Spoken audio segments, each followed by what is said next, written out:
At number 10, we have the Diebucks. A Diebuck is a disembodied evil spirit that, due to its sins when it was alive, it wanders aimlessly until it finds a body of a living person.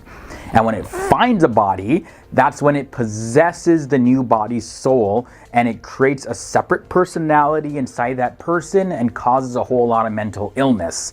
Now, people with nervous disorders were taken to a rabbi who believed he could actually cast out the Diebuck through an exorcism. Number 9 brings us Asmodeus. According to Zoroastrian and Jewish legend, Asmodeus is the prince of demons, and he appears in the book of Tobit, one of the ancient Jewish religious books, where he torments a woman named Sarah. Now let's just hold on for a minute, guys. I'm just thinking, why is it that when it comes to horror movies and scary stories, there's always a Sarah getting tormented or killed? Should I be worried though? My wife is named Sarah. Okay, Asmodeus. If you're watching this, back up. I'm warning you. Don't mess with me. As the legend goes, Sarah was married to 7 men in succession, and Asmodeus slays each husband on their wedding night. Sarah's 8th husband, Tobias, ends up outsmarting Asmodeus on his wedding night, and he enjoyed a long marriage with her. Moving on to number 8, we have Golem. The myth of the golem originates in the idea that human beings might be able to form living creatures from clay, just like Adam was formed from clay by God. The most famous golem is the one made by Jewish mystic and philosopher Rabbi Judah Leo, who was the Maharal of Prague, who inscribed a clay man with the word emet, meaning truth, and then he spoke the divine name and brought him to life. The golem protected the Jewish community from persecution, but ended up becoming too difficult to control. It became very dangerous, so the rabbi just decided to erase the first letter of the word emet, leaving the word met, which means dead. Number 7 brings us Leviathan. Now, Leviathan is this massive sea creature, and the Leviathan is referenced throughout the Hebrew Bible, and according to tradition, it was created by God at the beginning of time. Now, Leviathan has a counterpart, which is a land creature, and that creature is known as Behemoth. And in some versions of the legend, Leviathan is the female mate of Behemoth. Leviathan is often an embodiment of chaos, and it threatens to eat those who are damned. There's also a Jewish legend that says that in the Messianic era, the Leviathan will be killed and the righteous people will end up eating its flesh. Number 6 brings us to the fiery flying serpent. The fiery flying serpent is mentioned by the prophet Isaiah in the Bible, and the term translated as fiery servant, seraph, appears in the book of Isaiah to signify the seraphim, and the singular of seraphim is seraph. Isaiah also sees them in a vision, each of them having 6 wings, and they flew in the presence of God. But the term fiery serpent in other contexts is also mentioned. In the book of Numbers, the Israelites, they start to complain about not having enough food and water, so God sends fiery serpents to attack them. But the Israelites, they end up begging for forgiveness, so God tells Moses to put a copper serpent figure on top of a rod, and anyone that looks on the rod, they will recover. So we see that the full scope of the fiery serpent's abilities is shrouded in mystery, making it all the more scary. Halfway in at number 5, we have Mazakin. The Mazakin are invisible demons that pester individuals. Mazakin, they are lower level demons though, and they're actually types of demons that you can encounter in your daily life. They don't necessarily do much harm because they rarely possess people, but they tend to only attack if they are angry or they're just generally unhappy. Rather than try to get rid of them, they say the best thing to do is just learn to live with them. Either way, if it makes itself visible, yeah, that's definitely going to send some chills up your spine. The being at number 4 is the Nephilim. According to one interpretation of the book of Genesis chapter 6 in the Hebrew Bible, in the early generations of humanity, there were some divine beings that became very attracted to human women, that they came down and they ended up mating with them. And then the offspring that they produced are known as the Nephilim. These semi-divine giants, they roamed the earth for generations and they tormented people. But what happened to them after that? Well, nobody knows for sure. The being at number 3 is the Shamir. The Shamir is a supernatural being with power to cut through stone, iron, and diamond.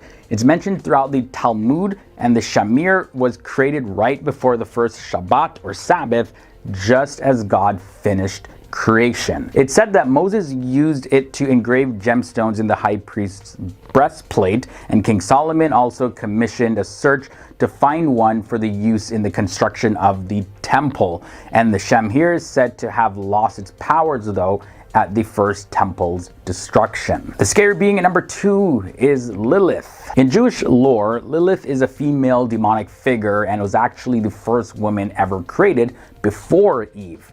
She was feared because she was believed to slay women in childbirth and steal their babies. She was also known for her uncontrollable sexuality. She would force men to sleep with her, and she did this just so that she can get pregnant and give birth to produce more demonic offsprings. The creature we're going to end off at number 1 is the Estries. Estries are a type of vampiric being who also take on a female form. Mentioned in Sefer Hasidim, Estries preyed on Jewish citizens and had to drink blood to stay alive. Estries could also fly if their hair was unbound, but binding their hair would stop them from flying. And these beings are very hard to get rid of. It is believed that burying them isn't enough to get rid of them. No, you needed to pack its mouth with dirt and then bury it, or you could also decapitate it or burn it. All right, up at number 10, we have the Behemoth. In Job, one of the Bible's oldest books, the Behemoth is described as a gigantic, powerful creature that can only be tamed by God. His tail is so large that it moves like a cedar tree.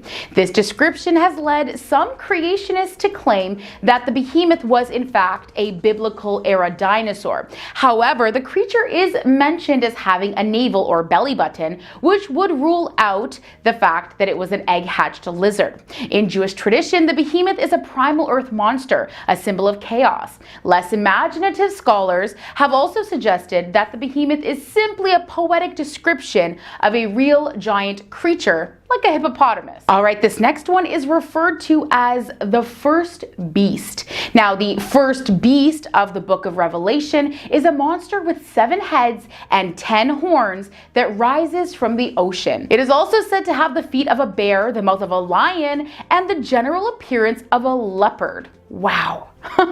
Theologians and biblical scholars have interpreted this beast as symbolizing everything from the papacy in Rome to the 1st century Roman Emperor Nero. And of course, to follow the first beast, we have the second beast. This beast, which unsurprisingly follows the first beast in the book of Revelation, rises up out of the earth. It has 2 horns and speaks like a dragon. Personally, I've never heard a dragon speak, but I guess I could imagine it must be scary. Now, this beast's job is to perform false miracles that encourage people to worship the first beast. It also allows the first beast to kill anyone who doesn't worship it. And it seems like these 2 beasts form some kind of like a tag team or something. Now, interpretations of the second beast are also varied. It's been described as a symbol for everything from the Prophet Muhammad to the modern United States. Do you believe in unicorns? Well, unicorns are mentioned 9 times in the King James Bible, a medieval translation that remains popular to this day. Unfortunately, linguists have since discovered that the Hebrew word re'em, translated as unicorn here, actually refers to the oryx, a distant ancestor of the modern cow, which went extinct in the 17th century. Which is actually a shame because unicorns are far more interesting and mysterious than a slightly larger than usual cow. In fact, a whole bunch of mythical creatures in the King James Bible are believed to be additions by medieval translators who were more interested in being extremely poetic with their descriptions than in making sure the creatures they were describing actually existed. Moving on to Abaddon's locusts. All right, so these creatures are ruled by Abaddon, an angel of the bottomless pit, whose name literally means destroyer. Because they appear in the book of Revelation, they're of course not satisfied with being just normal locusts. Instead, they resemble war horses, have the stinging tails of scorpions, the faces of men, long hair like a woman, and they wear crowns of gold and armored breastplates. Their scorpions' tails are used to sting their victims, an experience that is apparently so painful that men shall seek death and shall not find it. Oh my gosh, that sounds tormenting. Now, is anyone else cringing at the idea of coming face to face with one of these? I am. And up at the halfway in today's video at number 5, we have the 200 million horsemen. This epic army also appears in the visions of Revelation, although they're not to be confused with the far more famous 4 horsemen, or the guys who symbolize death, war, famine, and pestilence. But these riders aren't to be messed with either. Their horses have the heads of lions, tails like serpents, and they spit smoke, fire, and brimstone out of their mouths. Eventually, they're said to be responsible for the deaths of a third of all mankind. And of course, what would 200 million horsemen be without their leaders? 4 fallen angels. And since we're all pretty familiar with another very famous fallen angel, aka Satan, one can only imagine the amount of evil and destruction that this deadly army is involved in. Up next, we have Daniel's beasts. Like Revelation, the book of Daniel is largely made up of visions which are meant to symbolize real-world events. In one of these visions, Daniel sees no less than 4 monsters emerge from the sea. One is a lion with eagle's wings, which is then transformed into a human-like creature and has its wings plucked off. Ouch. Another is a bear-like creature who is told to gorge himself on flesh. Yikes. And a third looks like a leopard with 4 wings and 4 heads. The final monster has iron teeth and 10 horns with which it destroys the whole earth. And believe it or not, the vision actually gets weirder from there. These beasts are often said to represent 4 different nations that existed in Daniel's day. If so, each of these nations sound like they would have been pretty terrifying. Up at number 3, we have the dragon. Another beast from Revelation, the great dragon is described as having 7 heads and 10 horns. Clearly, the multi-headed and multi-horned beasts are very popular in Revelation. The beast also has a tail capable of sweeping a third of the stars out of the sky. The text later identifies this dragon as Satan himself, who fights against God's angels and is cast into hell. The King James Bible refers to dragons elsewhere, but like its mention of unicorns, these are believed to be mistranslated. Most modern versions of the Bible identify them more so as jackals, hyenas, or snakes. Up next, we have the Nephilim. Much confusion surrounds the Nephilim, or fallen ones, who pop up in Genesis and are described only as the offspring of sons of God and daughters of men. Some have interpreted this to mean the offspring of angels and human women. Another less interesting explanation is that the passage refers to the mixing of 2 human tribes, godly people descended from the good guy Seth and the somewhat less godly descendants of bad guy Cain. If that idea seems too dull for you, don't worry, there's also a strong internet community that believes that the Nephilim were in fact extraterrestrials. And all the way up at number 1, it's no surprise we have the Leviathan. The Leviathan, mentioned in the book of Job, is a massive sea monster who's impervious to human weapons, breathes fire, and emits smoke from his nostrils. The Leviathan is probably related to another ancient Near Eastern monster called Lotan, a 7-headed giant serpent who represented primeval chaos. As with many other biblical creatures, there are some less exciting theories that insist that the Leviathan is just a poetic depiction of a crocodile. Although last time I checked, crocodiles did not breathe fire or emit smoke from their nostrils. Now, coming in at number 10 and number 9, we have Rakib and Atid. So this one counts as 2 entries. In Islamic tradition, the 2 Kiraman Katibin are 2 angels called Rakib and Atid, and they are the angels believed by Muslims to record a person's actions throughout their entire life. It's literally almost like they have video cameras rolling like the paparazzi all day, every day, no matter where you are. But whether a person is sent to Jannah, which is heaven, or Jahannam, which is hell, is not necessarily dependent on what their good deeds are and how the good deeds outweigh the bad deeds, but it's ultimately up to God's mercy upon a person. Moving on to number 8 and number 7, this is also a double entry. Munkar and Nakir. These names translate to the denied and the denier. And these angels, they're actually the ones that question a person when they lose their lives, and they're in the grave and their belief is questioned, and what they know about Prophet Muhammad is also questioned.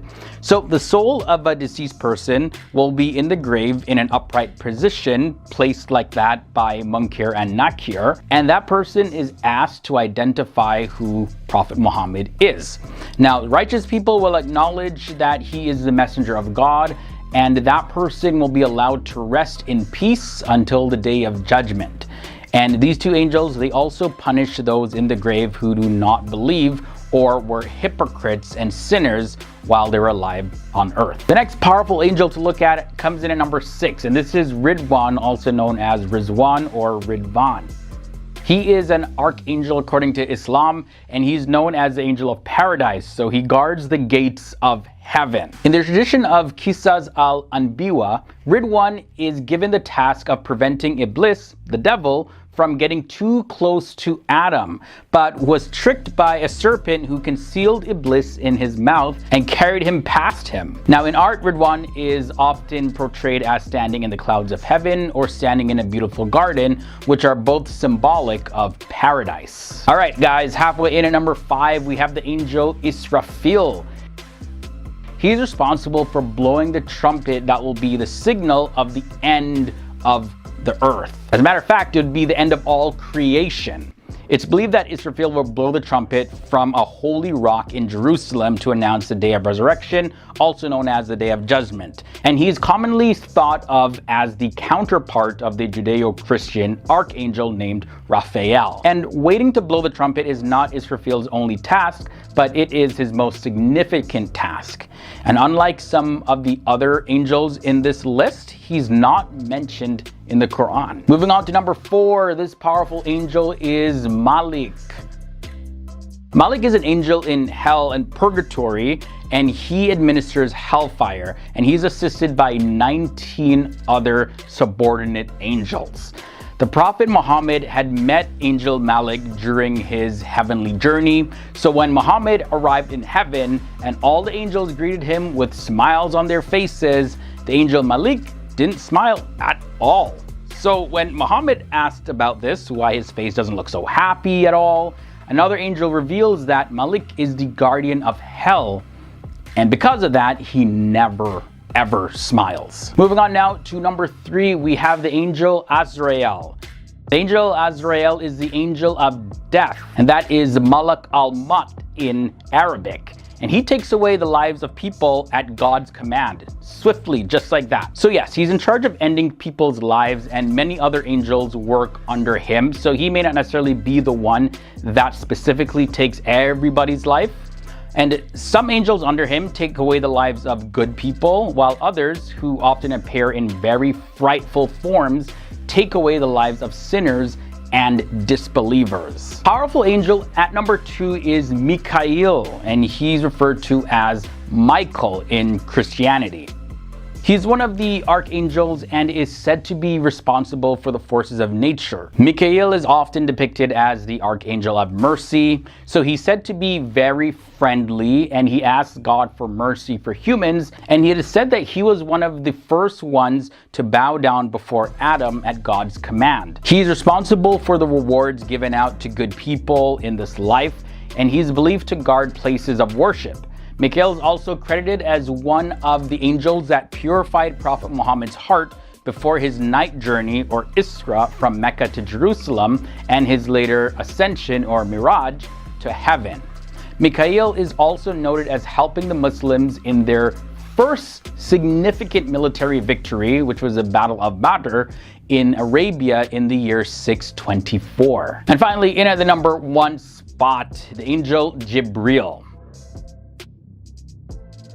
The angel Jibril is one of the main archangels and the angel of revelation who is assigned by God to reveal the Quran to the Prophet Muhammad. And in biblical literature, Gabriel is a counterpart of Jibril. Jibril was also assigned to deliver the message to Mary that she would have a son, Jesus. And in the Hadith, it is mentioned that the angel Jibril accompanied Muhammad during Mi'raj, which was an ascension of the Prophet Muhammad into the heavens. Jibril in his true form has been described as having 600 wings. And each pair of wings is so big that they cover the entire sky. It is also believed that Angel Jibril descends to the earth on the night of Laylat al-Qadr, which is a night of fate, which is a night in the last 10 days of the holy month of Ramadan of the Islamic lunar calendar.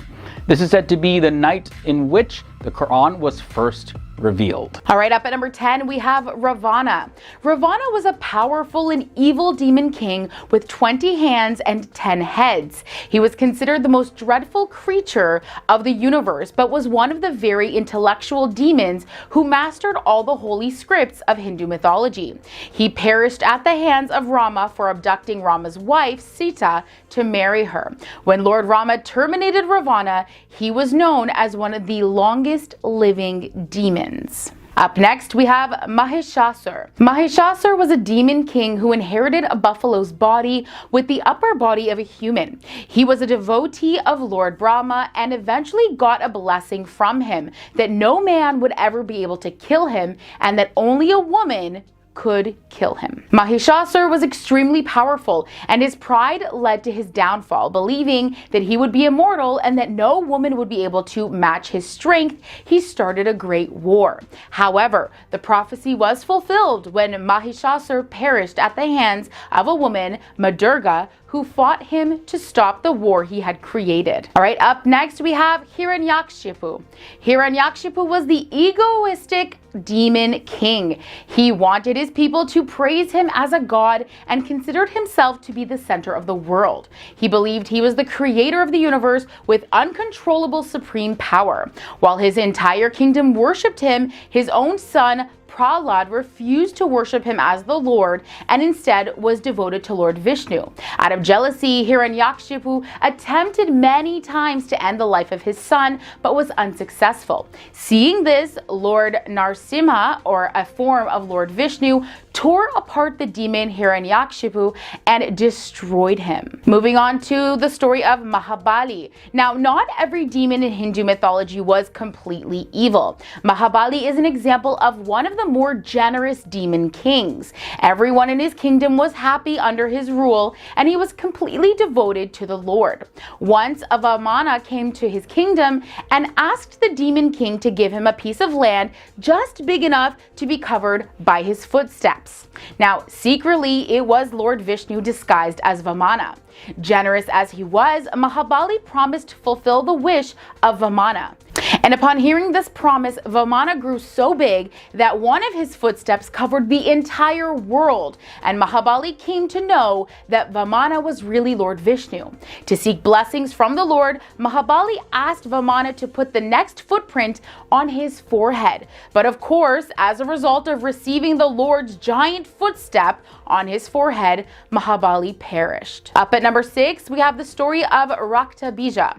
Raktabija was one of the strongest demons who had a very unique blessing that if even one drop of his blood fell on the ground, from that same drop, a duplicate of him would be born. This meant that it was very difficult to defeat or terminate Raktabija, so no one dared to challenge him. Every time Raktabija's duplicate was formed, his power would increase. Now, in a battle with the goddess Durga, Raktabija's blood spilled to the ground and thousands of Raktabija were born. Eventually, the Hindu goddess Kali came forward and pierced the demon, making sure to drink every drop of blood that spilled before it could ever hit the ground, and in essence, terminating him. Now, up at the halfway point in today's video at number 5, we have Narakasura. Narakasura was a demon king ruler disliked by his people because he tortured them. He had once kidnapped around 1,600 women only to torment them for his own pleasure. Soon his people could no longer take the torture and collectively approached the supreme being Krishna for help. Krishna promised that he would fight and terminate the demon king on their behalf. However, Narakasura's life could only end at the hands of a woman. So Krishna and his wife fought the battle against Narakasura, emerging victoriously and destroying Narakasura. And now we come to the story of Kumbhakaran. Hindu demon Kumbhakarna, or the sleeping giant, had an enormous body and was blessed with the ability to sleep for months. But once asleep, waking him was considered tremendously difficult. His brother Ravana, who was also a powerful demon, had kidnapped Rama's wife to marry her.